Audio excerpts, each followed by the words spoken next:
Hello and welcome to the spoiler-filled discussion of the 2021 Netflix series Squid Game. That's right, spoiler-filled, you've been warned. If you haven't seen the show yet and you do want more of a spoiler-free review, please check out the accompanying video on this channel where I talk about it in more of a spoiler-free fashion. But for this one, I really want to dig into the guts of this. So this is not going to be like a full breakdown of episode by episode, every single plot point, but what I did want to do was just kind of generally talk about this show, the elements of it that worked for me and the elements of it that didn't, and why, and be able to do so without having to watch my words for spoilers. So if you have seen my spoiler-free video, you know that I was a big fan of this series. I was just kind of biding my time. I was waiting for Midnight Mass to come out. I had renewed my Netflix subscription, and I was just kind of checking out what was there, and sure enough, look at that, Squid Game. Checked out the trailer, looked interesting enough, gave it a whirl, and fortunately, I found that it rose above its simplistic concept with remarkable amounts of depth. And I owe a lot of that to episode 2. Honestly, the idea of having this contract where if the majority of people opt out of things was brilliant, and I never ever thought that it would actually come to fruition. I really thought that, it would be addressed, they'd hold the vote, and then they would be stuck left, behind there. The fact that they actually voted to leave really took me by surprise, and I thought it was a stroke of genius because at that point, we really only knew one character. This allowed us to actually enter back out into the world and get to know the other characters in a very real way, as well as get to know 𝗘𝗾𝗂𝗶𝗽𝗺 in a much greater depth. We actually got to see him interact in devastating form with his daughter and stepdad and so forth, and it raised the stakes in a very real way. And it was also one of those things where if it had done all of that legwork in episode 1, it probably wouldn't have captured people nearly as well. Episode 1 was brilliant. It set things up. It got things rolling. We had red light, green light. People got gunned down, and we realized just what this show was. But at the same time, having a focus on the other characters was also critically important, and not just within the context of the walls of the game or in the room where they all bunked, but actually out in the world. We got to know who they were, what was on the line, things like that. And I thought that that was incredibly important and a brilliant way of making that happen. And speaking of the characters, I know I wanted to discuss the things that worked for me and the things that didn't, and I would have to say that there was no character in this show that didn't work for me. Everybody was important. Nothing about the characters was superfluous, except possibly one, and I will get into that. But right now, what I'd like to do is focus on the character of Sang-woo. We got to know him a little bit better in episode 2 as we're kind of realizing what he's been going through, what he desires in terms of getting a relationship back together with his mom while also avoiding the consequences of his previous actions.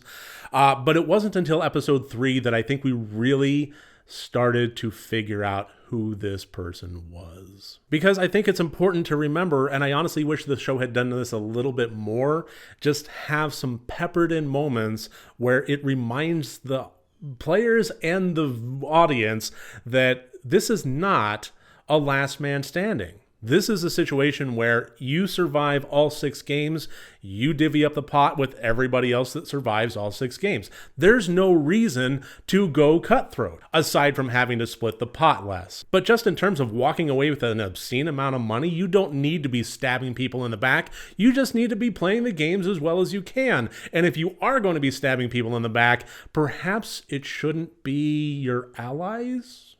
When Sang-woo knew what the second game was going to be, but kept that information to himself and let 𝗘𝗾𝗄𝗏 make the choice to go to the umbrella, was fucking diabolical and totally unnecessary and spoke volumes about who that character was. But also, from a storytelling perspective, I do think that that was an interesting and important moment for 𝗘𝗾𝗄𝗏 to actually have an obstacle that was put in front of him that was almost insurmountable, but still use his guile and his cunning and his wit to find a way out of it and survive. That told us more about who Gi-hun was as well, and it also told him something about himself. This was a lot of self-discovery for a lot of these characters, as is often the case for circumstances that are kind of extreme like this, but it was still interesting to watch unfold. And we also saw a lot of that as the games progressed, especially with the tug-of-war game in episode 4, as that strategic element is brought out further. A lot of these games are kind of preceded by picking your teammates and blindly making choices that are going to affect things in ways that you cannot anticipate. If you try to anticipate them, they could turn out completely opposite of your favorable outcome. But even so, especially in the tug-of-war game, it turned out that that didn't need to necessarily be to your detriment if you still applied a certain amount of strategy and teamwork. So let's talk episode 5. The moment in which they realized that killing other players was not a rule-breaking offense, and that it could possibly be strategy in terms of eliminating competition. I honestly think that I'm of two minds on this one. There is kind of an internal duality kind of fight going on inside of me. On one hand, I thought that was a very interesting aspect, but it also did kind of scream...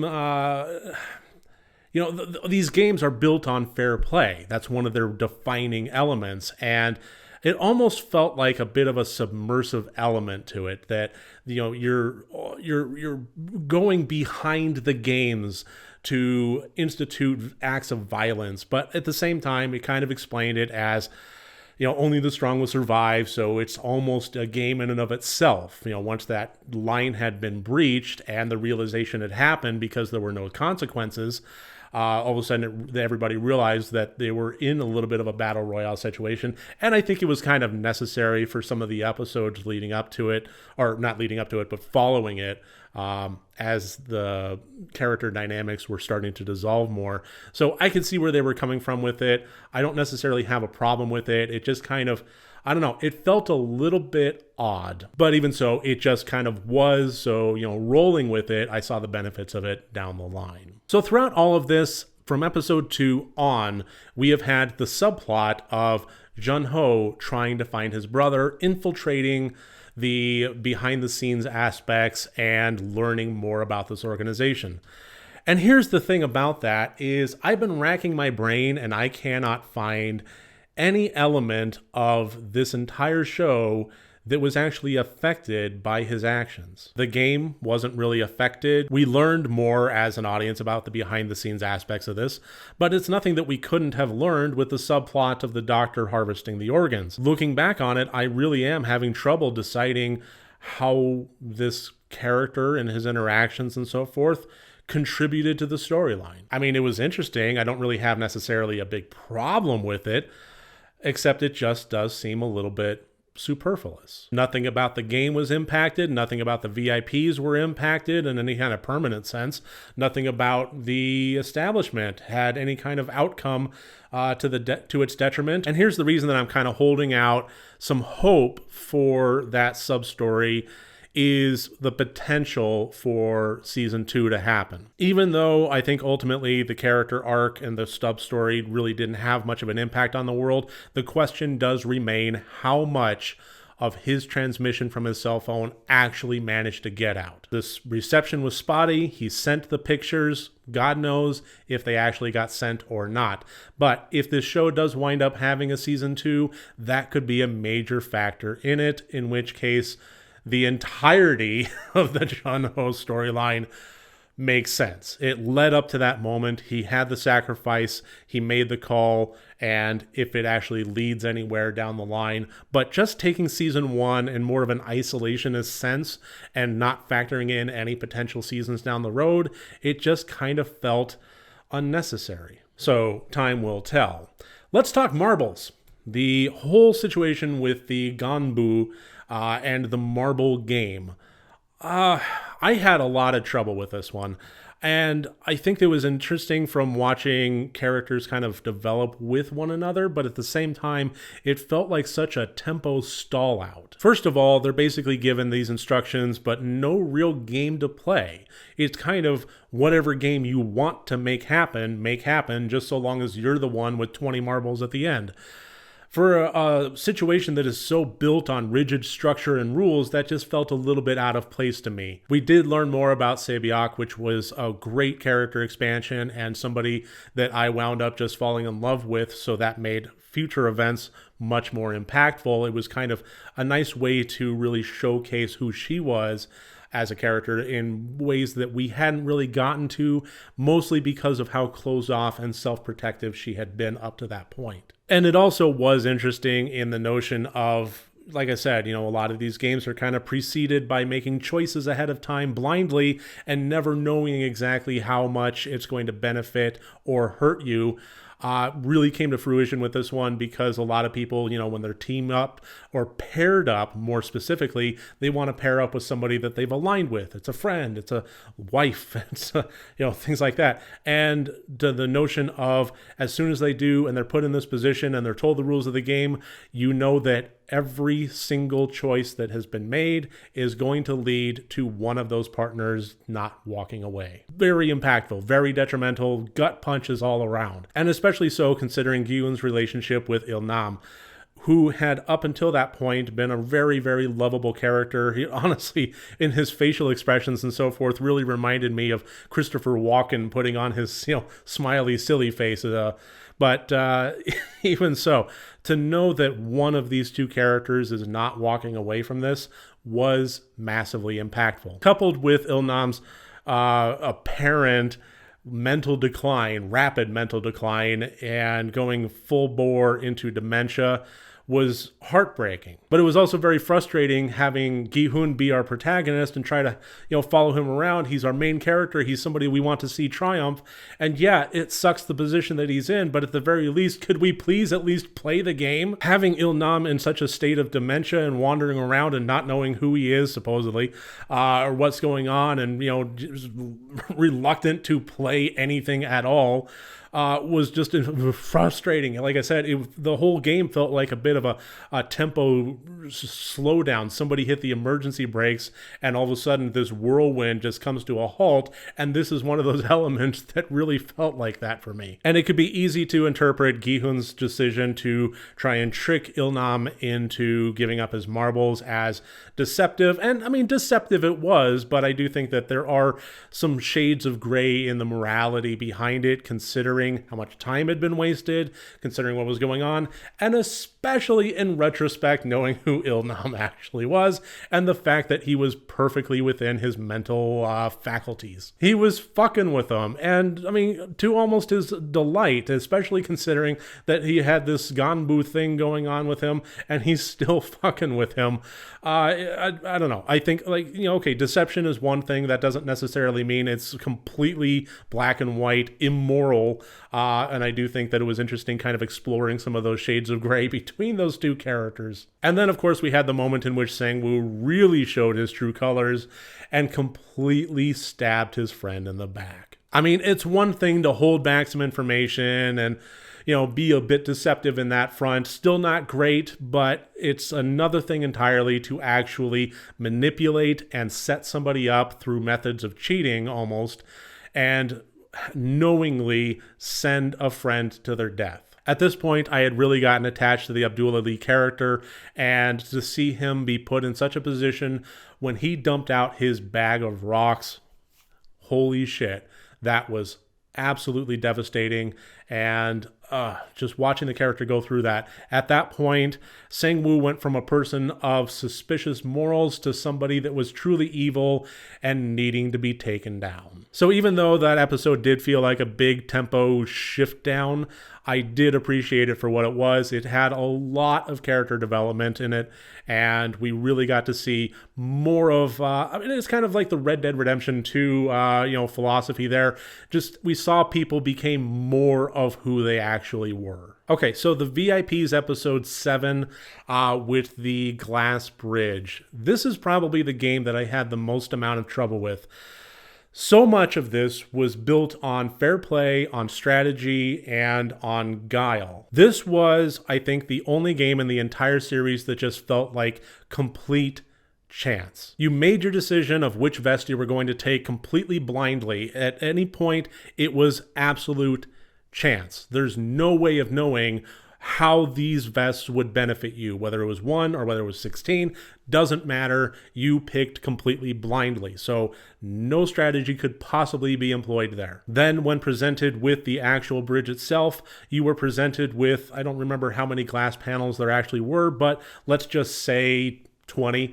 You were presented with 20 instances of a 50-50 shot that's simply chance. And I think that that was highlighted even more by the fact that when the glass guy that had worked in the glass industry for 30 some odd years actually managed to subvert the chance aspect of it and develop strategy, it was taken away from him. I think that the game should have rewarded him for that. They should not have turned off the lights. They should have left it alone and said, hey, this is not necessarily cheating. This is simply somebody using their expertise, using their knowledge, and applying it to the situation to achieve victory. That is not cheating. That's playing. He's playing the game as well as he can possibly play it. And at that point, it's not like there were leagues of people standing behind him. I mean, if you're just going for having people dropping off, I think mission accomplished as far as that point goes. I think that, honestly, that was the moment in which the games felt like they kind of betrayed themselves. The notion of fair play was tossed out the window with the glass game. Still fun and interesting to watch and really gory. Awesome stuff there, but not really in keeping with the spirit of the show. All right, let's talk ending episode. There were so many aspects of this entire season that really caught me by surprise, and the ending episode was no exception to that. To have these two characters be the last men standing, going head to head against each other, okay, yeah, it was interesting, and, only one can survive, but the actual outcome was still quite surprising to me. To have 𝗘𝗾𝘂𝗶𝗽𝗺 go and almost achieve victory, walk right up to the step, and then decide, no, I'm not playing anymore. I want to stop this. If the majority rules, then here we go. Basically invoking element 3 of the contract was brilliant. There was an aspect of this character that was always wanting to achieve this end goal and get that money, but after everything that he had gone through, after all the sacrifices, after all the death, after all the trauma, basically saying, this is not who I want to be. This is blood money. I want no part of it. I want to go home. I want to have a friend. Let's just call it off. I thought was an interesting move, definitely took me by surprise, but nothing took me by surprise more than Sang-woo Park's decision to kill himself instead. The character that previously had not stopped at anything decided to have his last moment be an altruistic one was a brilliant turnaround and shocked me incredibly. I really didn't see that coming, and I thought it was just kind of a beautiful outcome in its own odd, gory way. And then once 𝗘𝗾𝘂𝗶 is out of the games, to have him sit on the money for a year was incredible to me. I thought that was a brilliant piece of character development to show that, he stands by the decision that he made when he walked away from that easy victory, not easy, but certain victory. And it showed the level of trauma that the games had induced upon him, that he really just didn't want any part of it. And then we get to the reveal of Oh Il-nam's true character. I've seen some divisive discourse about this, and honestly, I don't really have a problem with it. I thought that it was an interesting aspect. Again, took me by surprise. I did not think we'd be seeing that character again, much less in this aspect. I was wondering who that owl person was that couldn't make it. There was maybe like a single-digit percentage that was going on in my brain that kind of considered the possibility, but it still surprised me. So here's the part that I didn't care for, is I honestly thought that we had these characters that were meeting up and they were deciding, they were kind of getting to know one another. Why have you sat on this money for a year? Why did you make these fucking games? They're all the pretenses and, showmanship and everything, it's just dropped away. Everybody is now their most raw, honest, brutal form. And they're talking with each other in that form. And I was expecting a little bit more in terms of the development between the two in determining why these games were developed. I guess, simply being so rich that there's no thrill in anything anymore. it stands on some pretty solid grounds of realism, but from a character study and from a storyline perspective, it felt a little bit vapid. I was expecting more along the lines of having the man freezing on the ground with the midnight deadline of somebody going to help him, I thought was more almost mind games, but not quite, almost a test, but not quite. But I did think that it was almost a way for 𝗘𝗏 to set Sung Gi-hun up to be the person going down and helping him before midnight. Taking him for some soup, or, giving him a place to stay, spending his money to help that freezing man out on the street, and to kind of bringing a little bit more of that shining light of, your honesty and your perseverance and the love that you had shown me when I was a frail old man in these games is one of the reasons that you triumphed. And I want that aspect of you to be brought forth. That's one of the reasons that you have this money, is so that you can use it altruistically, selflessly, be the person that had developed over the course of these games and continue on with the good work. I kind of thought that maybe that was going to be one of the aspects of this, and it really didn't come to any kind of fruition. It just kind of happenstance that somebody did help the old man, won the bet, man died. Okay. So I didn't really care necessarily that much for the final reveal in terms of the character interactions and the resolution of these two individuals. Even so, it wasn't anything like immersion breaking. I wasn't like angry at it for it. I just saw it going a different way, and of the options, it kind of was a little bit unsatisfying. And ultimately, Sung Gi-hun kind of went there anyway, realizing that he could still do good things, so on and so forth. Finally kept good on his promises, and helped some folks out. And then we get to the final scene, where he decides not to board the plane and instead presumably track down the remainder of the games. And I don't know what yet, but it definitely led up to a bit of a cliffhanger and a little bit into possibly a season 2. That is primarily what makes me think that a season 2 is going to happen. If that really was the absolute end of a completely contained series, it's all right. I honestly would have...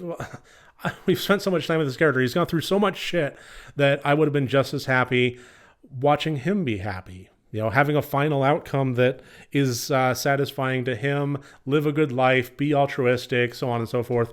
The notion that he is not able to let this go, that he feels compelled to bring the organization down, presumably. It works if there's going to be more.